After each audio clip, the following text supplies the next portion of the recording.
जय श्री कृष्ण। राधे राधे।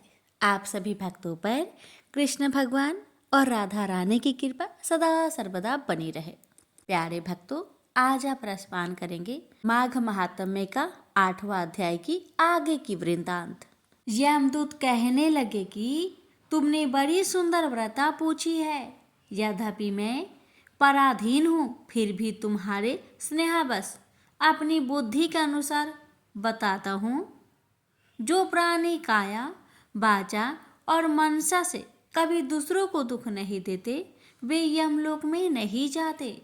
हिंसा करने वाले वेद, यज्ञ, तप और दान से भी उत्तम गति को नहीं पाते। अहिंसा सबसे बड़ा धर्म है। तप और दान ऋषियों ने बतलाया है। जो मनुष्य जल या पृथ्वी पर रहने वालों जीवों को अपने भोजन के लिए मारते हैं, वे कालसूत्र नामक नरक में पड़ते हैं और वहां पर अपना मांस खाते और रक्त पीप पान करते हैं तथा पीप की माघ मास महात्म्य में कीच में उनको कीड़े काटते हैं।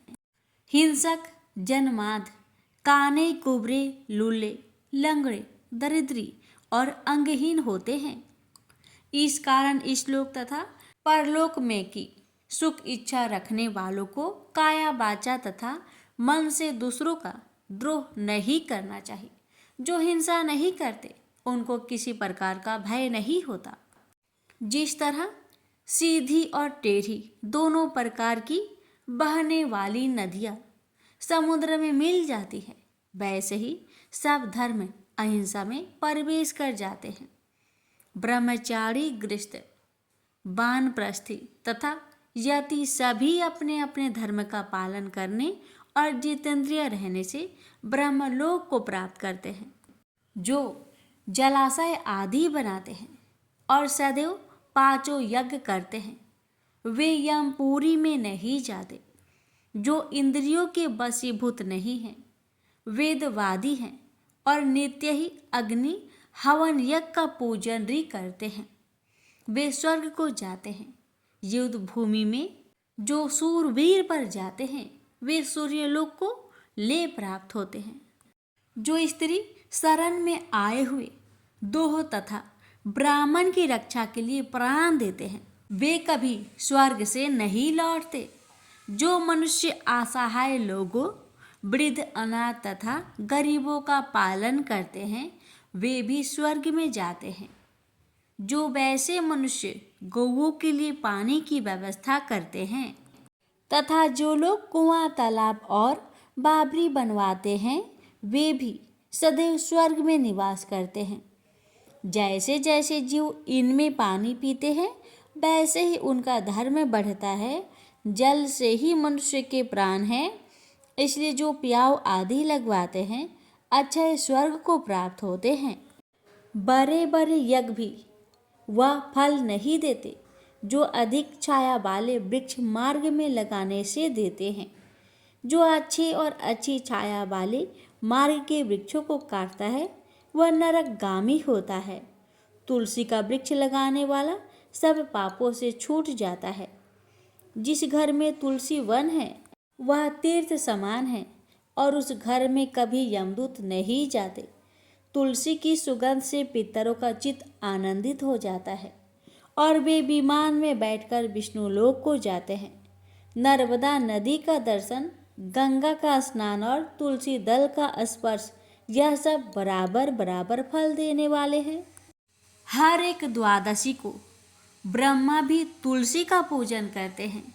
रत्न, सोना, फूल तथा मोती की माला के दान का इतना पुण्य नहीं जितना तुलसी की माला के दान का है। जो फल आम के आहार और पीपल के 100 वृक्षों को लगाने से होता है, वह तुलसी के एक वृक्ष के लगाने से होता है। पुष्कर आदि तीर्थ, गंगा आदि नदी, वासुदेव आदि देवता सभी तुलसी में वास करते हैं। जो मनुष्य एक बार, 2 या 3 बार रेवा नदी से उत्पन्न शिव मूर्ति की पूजा करता है अथवा अष्टापिक रत्न के पत्थर में आप से आप निकले हुए तीर्थ में, पर्वत या वन में रखी हुई शिव की मूर्ति की पूजा करता है, और सदैव ओम नमः शिवाय मंत्र का जाप करता है, वह यमलोक की कथा भी नहीं सुनते। प्रसंग सठटा अभिमान या लोभ से शिव पूजा करने वाले भी यम द्वार नहीं देखते। शिव पूजा के समान पापों के नष्ट करने वाला तथा कृति देने वाले लोक में और कोई काम नहीं है। जो शिवालय स्थापित करते हैं वह शिव लोक में जाते हैं। ब्रह्मा विष्णु तथा शिव का मंदिर बनाकर मनुष्य वैकुंठवासी होता है। जो भगवान की पूजा के लिए फूलों का बाग लगाते हैं वे धन्य हैं। जो माता पिता देवता और अतिथियों का सदैव पूजन करते हैं वे ब्रह्म लोक को प्राप्त होते हैं। प्यारे भक्तों, आज का महात्म यहीं पर समाप्त होता है। अब आगे की वृत्तांत 9वां अध्याय में अवश्य सुनिएगा। प्यारे भक्तगणों, अब आप सुनिए माघ मास की महापुण्य फल देने वाली कथा। जामिल एक सदाचारी ब्राह्मण था। वह कन्याकुब्ज प्रदेश में रहता था। प्रारंभिक जीवन वह बहुत ही सदाचारी तथा मनोनित्य कर्म करने वाला था। दुर्योग से एक बार वह किसी दासी के प्रेम में पड़ गया और उसे अपनी पत्नी बनाकर रहने लगा।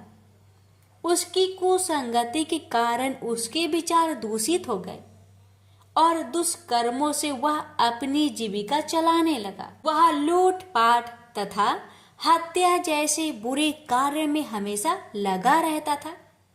दासी से इसके 10 पुत्र थे। उनमें से सबसे छोटे पुत्र से उसे बड़ा मोह था। उसका नाम उसने नारायण रखा था। अक्सर वह उसे हमेशा नारायण नारायण कहकर पुकारता था। उसके अन्य बेटे उसकी कोई परवाह नहीं करते थे तथा वे भी उसी की तरह दुष्ट कर्मों में लगे रहते थे। पत्नी भी नीच संस्कारों की थी, अतः वह भी कभी आजामिल को मना नहीं करती थी कि बुरे और निंदित कर्म मत करो। अच्छे और भले कर्मों से जो उपार्जित करोगे उसी में रूखा सूखा खाकर जैसा भी होगा हम अपना तथा अपने परिवार का भरण पोषण कर लेंगे। पत्नी तथा अन्य संतानों की तरफ से निंदित कर्मों का बढ़ावा देने के कारण आजामिल और भी बुरे कर्मों में लगा रहा। चोरी, झूठ, लूटपाट तथा हत्या जैसे जघन्य कर्मों के साथ वह मद्यपान भी अधिक करने लगा, जिससे उसका स्वास्थ्य भी खराब हो गया। एक बार वह बहुत बीमार पड़ा। उसकी सेवा के लिए कोई भी न आता था। अब उसे पता लगा कि जिनके भरण पोषण के लिए वह निंदित कर्म करता रहा वही लोग अब उसे पूछते तक नहीं। बीमारी के कारण वह अशक्त होकर खाट पर ही पड़ा रहता था। उसमें स्वयं उठने बैठने तथा चलने फिरने की शक्ति भी न रही। छोटा बेटा नारायण ही उसकी पुकार सुनकर उसके पास आता और उसकी बात सुनता था, इसलिए वह हमेशा उसको ही नारायण नाम लेकर पुकारता था। उसको असाध्य रोग हो गया था। एक दिन उसे जब आभास हुआ कि अब वह नहीं बचेगा और उसका प्रांत हो जाएगा, तो व्याकुल होकर वह अपने छोटे पुत्र को नारायण नारायण कहकर पुकारने लगा। जब तक नारायण उसके पास नहीं पहुंचा, उसने नारायण नारायण की रट लगाए रखी। नारायण जब उसके पास आया तो जीवन से निराश विहल हो उसके हाथ पकड़कर कहा, नारायण नारायण तू आ गया है। इतना कहते कहते ही उसका प्रांत हो गया। रात होने पर उसके जीव को लेने यमदूत आ पहुंचे और वे आजामिल के जीव को लेकर यमलोक चले जाए। इससे पहले ही बैकुंठ से विष्णु के दूत आ गए और उन्होंने यमदूतों से कहा, आजामिल के जीव को तुम लोग नरक नहीं ले जा सकते। मरते समय इसने कई बार विष्णु को नारायण नारायण कहकर पुकारा था, अतः अब यह जीव स्वर्ग का अधिकारी है। यमदूत हंसकर बोले, इसके सारे जीवन का लेखा जोखा चित्रगुप्त की बही में लिखा है। उसके अनुसार यह पूरे जीवन में हमेशा निंदित और पाप कर्मों में लिप्त रहा है। तुम जो नारायण की बात करते हो, तो यह नारायण के रूप में विष्णु भगवान को नहीं पुकार रहा था, यह तो अपने छोटे बेटे को उसका नाम लेकर बुला रहा था। विष्णु दूतों ने कहा, प्रारंभिक जीवन में यह सत्कर्मी था। एक स्त्री की कुसंगति में पड़कर इसने पाप कर्म किए हैं। इस सब के बाद बेटे के नाम के बहाने ही सही, यह हमेशा नारायण नारायण कहता रहता था और अंत समय तो इसने नारायण नारायण कहते अपने प्राण त्यागे। इसलिए यह जीव इतने पुण्य से ही स्वर्ग का अधिकारी है। इसको हम स्वर्ग ले जाएंगे। इस प्रकार आजामिल नारायण नाम की महिमा से स्वर्ग का अधिकारी बना। तो प्रेम से बोलिए जय श्री हरि। हे लक्ष्मी नारायण, आपकी कथा कहने वाले, सुनने वाले, हुक्कार भरने वाले सभी भक्तों पर अपनी कृपा सदा सर्वदा बनाए रखिएगा। तो प्रेम से बोलिए श्री हरि लक्ष्मी नारायण भगवान की जय हो। एक बार नारद मुनि जी ने भगवान विष्णु से पूछा, हे भगवान, आपका इस समय सबसे प्रिय भक्त कौन है? अब विष्णु तो भगवान है, सो झट से समझ गए अपने भक्त नारद मुनि की बात और मुस्कुराकर बोले, मेरा सबसे प्रिय भक्त उस गांव का एक मामूली किसान है। यह सुनकर नारद मुनि जी थोड़ा निराश हुए और फिर से एक प्रश्न किया, हे भगवान, आपका बड़ा भक्त तो मैं हूँ, तो फिर सबसे प्रिय क्यों नहीं? भगवान विष्णु जी ने नारद मुनि से कहा, इसका जवाब तो तुम खुद ही दोगे। जाओ, एक दिन उस किसान के घर रहो और फिर सारी बात मुझे बताना। नारद मुनि जी ने सुबह सवेरे उस किसान के घर पहुंच गए। देखा अभी अभी किसान जागा है और उसने सबसे पहले अपने जानवरों को चारा दिया, फिर मुंह हाथ धोए दैनिक कार्यों से निर्वृत्त हुआ। जल्दी जल्दी भगवान का नाम लिया, रूखी सूखी रोटी खाकर जल्दी जल्दी अपने खेतों पर चला गया। सारा दिन खेतों में काम किया, शाम को वापस घर आया, जानवरों को अपनी अपनी जगह बांधा, उन्हें चारा पानी डाला, हाथ पांव धोए, कुल्ला किया, फिर थोड़ी देर भगवान का नाम लिया, फिर परिवार के संग बैठकर खाना खाया और कुछ बातें की और फिर सो गया। अब सारा दिन यह सब देखकर नारद मुनि जी भगवान विष्णु के पास वापिस आए और बोले, भगवान, मैं आज सारा दिन उस किसान के संग रहा, लेकिन वो तो ढंग से आपका नाम भी नहीं ले सकता। उसने थोड़ी देर सुबह, थोड़ी देर शाम को, और वो भी जल्दी जल्दी आपका ध्यान किया, और मैं तो 24 घंटे सिर्फ आपका ही नाम जपता हूँ। क्या अभी आपका सबसे प्रिय भक्त वो गरीब किसान ही है? भगवान विष्णु जी ने नारद की बात सुनकर कहा, अब इसका जवाब भी तुम मुझे खुद ही देना। भगवान विष्णु जी ने एक कलश अमृत से भरा नारद मुनि को थमाया और बोले, इस कलश को लेकर तुम तीनों लोकों की परिक्रमा करके आओ, लेकिन ध्यान रहे अगर एक बूंद भी अमृत नीचे गिरा तो तुम्हारी सारी भक्ति और पुण्य नष्ट हो जाएंगे। नारद मुनि तीनों लोकों की परिक्रमा करके जब भगवान विष्णु के पास वापिस आए तो खुश होकर बोले, भगवान, मैंने एक बूंद भी अमृत नीचे नहीं गिरने दिया। विष्णु भगवान ने पूछा, और इस दौरान तुमने मेरा नाम कितनी बार लिया, मेरा स्मरण कितनी बार किया? तो नारद बोले, अरे भगवान जी, मेरा तो सारा ध्यान इस अमृत पर था, फिर आपका ध्यान कैसे करता? भगवान विष्णु ने कहा, हे नारद, देखो, उस किसान को वो अपना कर्म करते हुए भी नियमित रूप से मेरा स्मरण करता है, क्योंकि जो अपना कर्म करते हुए भी मेरा जाप करे वो ही मेरा सबसे प्रिय भक्त हुआ। और तुम तो सारे दिन खाली बैठे ही जप करते हो, और जब तुम्हें कर्म दिया तो मेरे लिए तुम्हारे पास समय ही नहीं था। तो नारद मुनि सब समझ गए और भगवान के चरण पकड़ लिए और बोले, हे भगवान, आपने मेरा अहंकार तोड़ दिया, आप धन्य हैं। तो प्रेम से बोलिए, विष्णु भगवान की जय। श्रीमद् भगवद गीता पाठ 8वां अध्याय।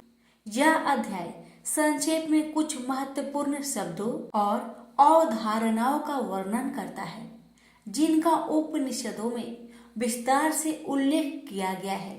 इसमें यह वर्णन भी किया गया है कि मृत्यु के पश्चात आत्मा के गंतव्यों का निर्धारण किस प्रकार से होता है। देह का त्याग करते समय यदि हम भगवान का स्मरण करते हैं तब हम निश्चित रूप से उसे पा लेंगे। इसलिए अपने दैनिक कार्य को संपन्न करने के साथ साथ हमें सदैव उसकी विशेषताओं, गुणों और दिव्य लीलाओं का चिंतन करना चाहिए। जब हम अनन्य भक्ति से अपने मन को भगवान में पूर्णतया तल्लीन कर लेते हैं तब हम भौतिक आयामों से परे आध्यात्मिक क्षेत्र में प्रवेश करते हैं। तत्पश्चात इस अध्याय में भौतिक क्षेत्र में स्थित कुछ लोगों की चर्चा की गई है। इसमें बताया गया है कि सृष्टि के चक्र में ये लोक और पर निवास करने वाले असंख्य प्राणी कैसे इनमें प्रकट होते हैं और प्रलय के समय पुनः अव्यक्त हो जाते हैं। किंतु इस व्यक्त और अव्यक्त सृष्टि से परे भगवान का दिव्य लोक है। वे जो प्रकाश के मार्ग का अनुसरण करते हैं वे अंततः दिव्य लोक में पहुंचते हैं और फिर कभी नश्वर संसार में लौटकर नहीं आते। जबकि अंधकार के मार्ग का अनुसरण करने वाले लोग जन्म, रोग, बुढ़ापे और मृत्यु के अनंत चक्रों में देहांतरण करते रहते हैं। अर्जुन ने कहा, हे भगवान, ब्रह्म क्या है, अध्यात्म क्या है और कर्म क्या है, आदिभूत को क्या कहते हैं और अधिदेव किसे कहते हैं। हे मधुसूदन, अधियज्ञ कौन है और यह अधियज्ञ शरीर में कैसे रहता है। हे कृष्ण, दृढ़ मन से आपकी भक्ति में लीन रहने वाले मृत्यु के समय आपको कैसे जान पाते हैं। परम कृपालु भगवान ने कहा, परम अविनाशी सत्ता को ब्रह्म कहा जाता है।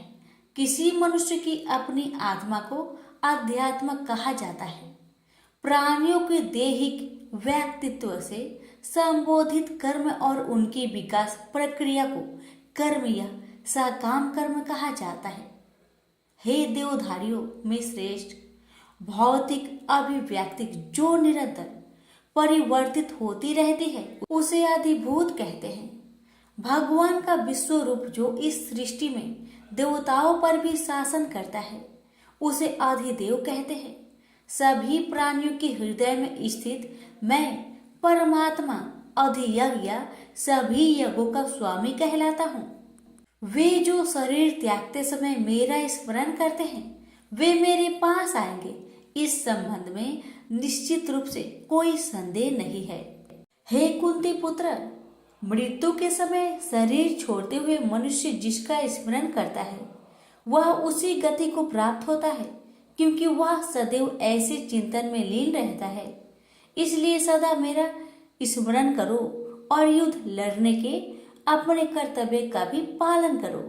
अपना मन और बुद्धि मुझे समर्पित करो, तब तुम निश्चित रूप से मुझे पा लोगे, इसमें कोई संदेह नहीं है। हे पार्थ, अभ्यास के साथ जब तुम अविचलित भाव से मन को मुझ पुरुषोत्तम भगवान के स्मरण में लीन करते हो तब तुम निश्चित रूप से मुझे पा लोगे। भगवान सर्वज्ञ, आदि पुरुष, नियंता, सूक्ष्म से सूक्ष्मतम, सबका पालक, अज्ञानता के सभी अंधकारों से परे और सूर्य से अधिक तेजवान है और अचिंतनीय दिव्य स्वरूप के स्वामी हैं। मृत्यु के समय जो मनुष्य योग के अभ्यास द्वारा स्थिर मन के साथ अपने प्राणों को भोग के मध्यम स्थिर कर लेता है और दृढ़ता पूर्वक पूर्ण भक्ति से दिव्य भगवान का स्मरण करता है, वह निश्चित रूप से उसे पा लेता है। वेदों के ज्ञाता उसका वर्णन अविनाशी के रूप में करते हैं। महान तपस्वी ब्रह्मचार्य व्रत का पालन करते हैं और उसमें स्थित होने के लिए सांसारिक सुखों का त्याग करते हैं। मैं तुम्हें इस मुक्ति के मार्ग के संबंध में संक्षेप में बताऊंगा। शरीर के समस्त द्वारों को बंद कर मन को हृदय स्थल पर स्थिर करते हुए और प्राण वायु को सिर पर केंद्रित करते हुए मनुष्य को दृढ़ योगिक चिंतन में स्थित हो जाना चाहिए। जो देह त्यागते समय मेरा स्मरण करता है और पवित्र अक्षर ओम का उच्चारण करता है, वह परम गति को प्राप्त करेगा।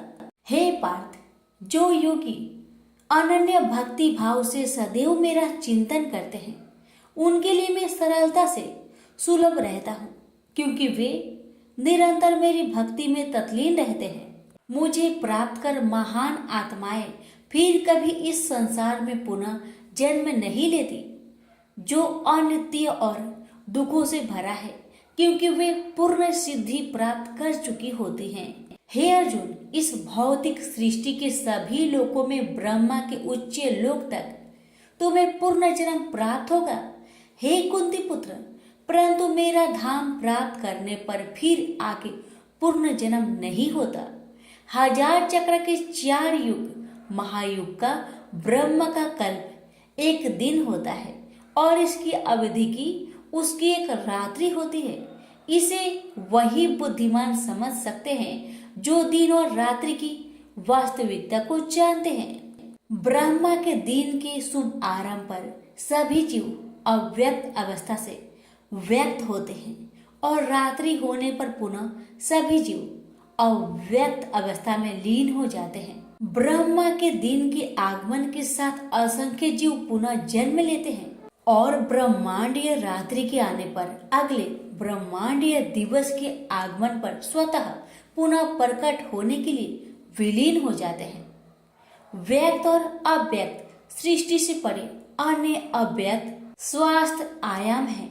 जब सब कुछ विनष्ट हो जाता है किंतु उसकी सत्ता का विनाश नहीं होता। यह अव्यक्त आयाम परम गंतव्य है और इस पर पहुंचकर फिर कोई नश्वर संसार में लौट कर नहीं आता। यह मेरा परम धाम है। परमेश्वर का दिव्य व्यक्तित्व सभी सत्ताओं से परे है। यद्यपि यह सर्वव्यापक है और सभी प्राणी उसके भीतर रहते हैं, तथापि उसे केवल भक्ति द्वारा ही जाना जा सकता है। हे भरत श्रेष्ठ, अब मैं तुम्हें इस संसार से दूर विभिन्न भागों के संबंध में बताऊंगा। इनमें से एक मार्ग मुक्ति की ओर ले जाने वाला है और दूसरा पूर्ण जन्म की ओर ले जाता है। वे जो पर ब्रह्मा को जानते हैं और जो उन 6 मासों में जब सूर्य उत्तर दिशा में रहता है, चंद्रमा के शुक्ल पक्ष की रात्रि और दिन के शुभ लक्षण में देह त्याग करते हैं, वे परम गतव्य को प्राप्त करते हैं। वैदिक कर्म कांडों का प्लान करने वाले साधक चंद्रमा के कृष्ण पक्ष की रात्रि में धुएं के समय जब सूर्य दक्षिणायन में रहता है, 6 माह के भीतर मृत्यु को प्राप्त होते हैं। वे स्वर्ग लोक को प्राप्त करते हैं। स्वर्ग के सुख भोगने के पश्चात वे पुनः धरती पर लौट कर आते हैं। प्रकाश और अंधकार के ये दोनों पक्ष संसार में सदा विद्यमान रहते हैं। प्रकाश का मार्ग मुक्ति की ओर तथा अंधकार का मार्ग पूर्ण जन्म की ओर ले जाता है। ये पार्थ, जो योगी इन दोनों मार्ग का रहस्य जानते हैं, वे कभी मोहित नहीं होते, इसलिए वे सदैव योग में स्थिर रहते हैं। हे योगी, इस रहस्य को जान लेते हैं, वे विधि पैमान तपस्या यज्ञों के अनुष्ठान और दान से प्राप्त होने वाले फलों से परे और अधिक लाभ प्राप्त करते हैं। ऐसे योगियों को भगवान का परम धाम प्राप्त होता है। प्रेम से बोलिए श्री कृष्ण भगवान की जय। भगवान शिव कहते हैं, देवी अब 8वें अध्याय का महात्म्य सुनो। उसके सुनने से तुम्हें बड़ी प्रसन्नता होगी। लक्ष्मी जी के पूछने पर भगवान विष्णु ने उन्हें इस प्रकार 8वें अध्याय का महात्म्य बतलाया। दक्षिण में आमदर्कपुर नामक एक प्रसिद्ध नगर है। वहाँ भाव शर्मा नामक एक ब्राह्मण रहता था, जिसने वैश्या को पत्नी बनाकर रखा था। वह मांस खाता, मदिरा पीता, श्रेष्ठ पुरुषों का धन चुराता, पराई स्त्री से व्यभिचार करता और शिकार खेलने में दिलचस्पी रखता था। वह बड़े भयानक स्वभाव का था और मन में बड़े बड़े हौसले रखता था। एक दिन मदिरा पीने वालों का समाज जुटा था। उसमें भाव शर्मा ने भरपेट तारी पी, खूब गलित कर उसे चढ़ाया। अतः अजीर्ण से अत्यंत पीड़ित होकर वह परमात्मा कालवश मर गया और बहुत बड़ा तार का वृक्ष हुआ। उसकी घनी और ठंडी छाया का आश्रय लेकर ब्रह्म राक्षस भाव को प्राप्त हुआ। कोई पति पत्नी वहां रहा करते थे। उसके पूर्व जन्म की घटना इस प्रकार है।